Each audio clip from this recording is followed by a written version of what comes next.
কম কেমন আছেন আপনারা সবাই? আশা করি সবাই ভালো আছেন। আর দেখতে পাচ্ছেন দুপুরের রোদের আলো চারিদিকটা কি অপূর্ব লাগছে। গ্রাম মানেই শান্তি, রোদ মানেই সুখ। এদিকে দেখুন বাহার ভাই আমি রোদ থেকে ধান নিয়ে এসেছি মেশিনে কুটাতে। আর ওদিকে আমার ছোট মামা মেশিনটা স্টার্ট দিচ্ছেন। পুরোনো দিনের সেই পরিচিত হ্যান্ডেল ঘুরানোর আওয়াজ। হ্যান্ডেল ঘুরানোর সাথে ওনার সেই সরল হাসিটা দেখলেই মনে হয় এই মানুষগুলি আসলে গ্রামের সৌন্দর্য।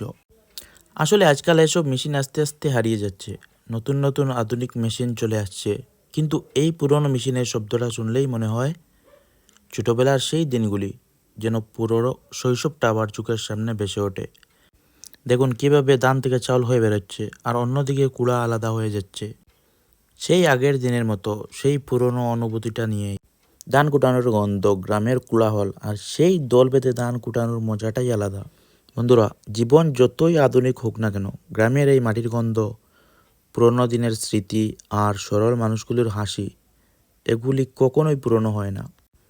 আর দেখুন অন্যদিকে কিভাবে কুড়া বেড়াচ্ছে, আর আমার ছোটো মামি আস্তে আস্তে বস্তায় কুড়া ঢুকাচ্ছেন, কত যত্ন করে, কত মনোযোগ দিয়ে। এই দৃশ্যগুলি আসলে দেখতে অনেক সুন্দর লাগে। আপনাদের সাথে কথা বলতে বলতে আমার ধান কুটানো শেষ। আসলে অনেকটা সময় লেগে গেছে। এখন কাঁধে করে নিয়ে যাচ্ছি চাউল। এই ক্লান্তি, এটাও একটা সুখ। আপনাদের সবার দোয়া থাকলে এভাবেই গ্রামের বাস্তব গল্প আপনাদের সামনে তুলে ধরব। সাথে থাকবেন সব সময়। ভালোবাসা ও দোয়া রইল আপনাদের সবার জন্য। আল্লাহ হাফিজ।